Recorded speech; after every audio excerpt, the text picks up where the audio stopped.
Welcome back to WagerTalk.com. We're heading to the NFL, and we've got the Dallas Cowboys and the Green Bay Packers. We could be looking at an NFL preview playoff matchup. It's like we just went back in time like 10 years. The Dallas Cowboys, last week, you got to say, against Cincinnati, that was their statement game. That was their showcase game, whatever you want to do, legitimize, or whatever term you want to do, because I'll tell you what, guys, that was one of the most bet games in the NFL all season. A lot of sharp guys were pounding away on Cincinnati last week. They opened up as a small dog in that game, ended up closing a 2.5-point favorite, and they got taken out behind the woodshed. Dallas won pillar to post in that one. And what do you guys make of the Dallas Cowboys? I know I'll start with you, Preston, because I know you're sitting on a MVP, or rookie of the year, offensive player of the year. Yeah. Offensive player of the year on Dak Prescott. Liking what you're seeing. Obviously, I made this rule every week, and we talked about it on the video, and I think we all actually kind of like Dallas. I don't bet against the Cowboys. I mean, people think Dak Prescott's not going to do anything.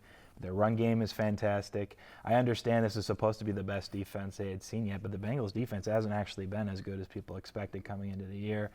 The Jets game is particular. You could watch that one and see how much they've struggled. Obviously, Des Bryant didn't even play, and Prescott, he just does so. He hasn't turned it over yet. And he was I think it was 18 for 24, 75%. And when you have a run game that's successful, it puts him in good spots where he doesn't have to force throws. And they're going to be doing that against just about everyone. But I do say if I was to ever play against them, this has come down to 4 now from 7 open this week. I would maybe look at Green Bay. I was looking at some numbers this morning. The best run defense in the NFL so far this year, the Packers, they give up 2 yards per carry. The next closest is the Jets, give up 3 yards per carry. If they can slow down the Cowboys' run game, and you actually have to force Dak Prescott to maybe play from behind or throw 30-plus times versus just 20, you might get him to make a mistake or two. I'm not saying you will, because he's still the greatest player of all time, but you might. And you're putting him in the Hall of Fame already? Oh, for sure, absolutely. First Dallas. I remember a friend that did that with RG3. Yeah. So I'd actually do lean to the Packers, especially if this keeps dropping even another half or a point. I'll be on Green Bay. Brian, what do you make of this? Yeah, I'll keep the theme going as to line value here, and I think you touched on it. Brian, I'd heard, is out. I just got the news before I came in here. Last week, Cincinnati was a 2.5-point road favorite at Dallas.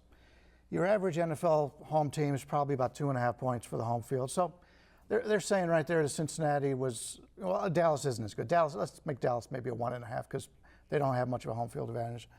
But let's say that Cincinnati's 4 points better. Well, now they're going on the road to Green Bay. The Green Bay home field itself is probably worth 4 points. Now they're getting 4 points at Green Bay. That's an overreaction right there. Sure, when it was 7, I thought Dallas was a bargain. Well, it's not 7 anymore, and everybody else thought the same thing. Now you get in that range now where if you're going to play the game, you got Green Bay just to win at home. The Green Bay hasn't looked that great. I think Green Bay may actually be down this year, especially offensively. They just don't have that passing game going the way it's been in the past. But that's a lot for Dallas to go from that point over to here and expected to win this game, The Green Bay game last week, it's hard to, what to make of it, because they controlled the game, the entire game, but yet the Giants were within striking distance, basically most of the game. They couldn't put them away, and the Giants kept kicking field goals. If the Giants convert any of those field goals into touchdowns, it's a totally different game. But I'm looking this week, and I agree with you guys that the value now is on Green Bay. But where I think the value is in this game is in the total. And everybody's talking about Dallas and what they do with the running game. And what I feel that the running game has done more than anything else. Yes, it's opened up the passing game for Dak Prescott. He hasn't had to make the big throws like you've said. And anytime you have a good running game, it's going to make an average quarterback good and a good quarterback great. They're not going to be able to run the football this week, so they're going to have to throw the football. They're not going to win the time of possession that they've been winning every week with running the football right down teams' throats. They've been able to protect this defense. I think the Dallas defense gets exposed a little bit this week because they're going to be on the field more than they have been in any other game. And I think Aaron Rodgers is going to be able to throw the football. And I know he's got a string now. I don't know how many games it is. I had the stat last week. I actually said it on Gil's podcast. I think it's 13 or 14 games now 14. without a 300-yard passing game. But I think he's going to get that this week. I think they're going to be able to pass the ball on this Dallas defense.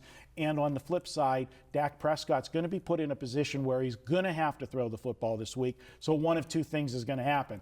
He's either going to be successful against the Green Bay secondary that's given up yards to Blake Bortles, given up yards to other players, or we're going to finally see him make a mistake, and we can get some turnovers that might result in a defensive score.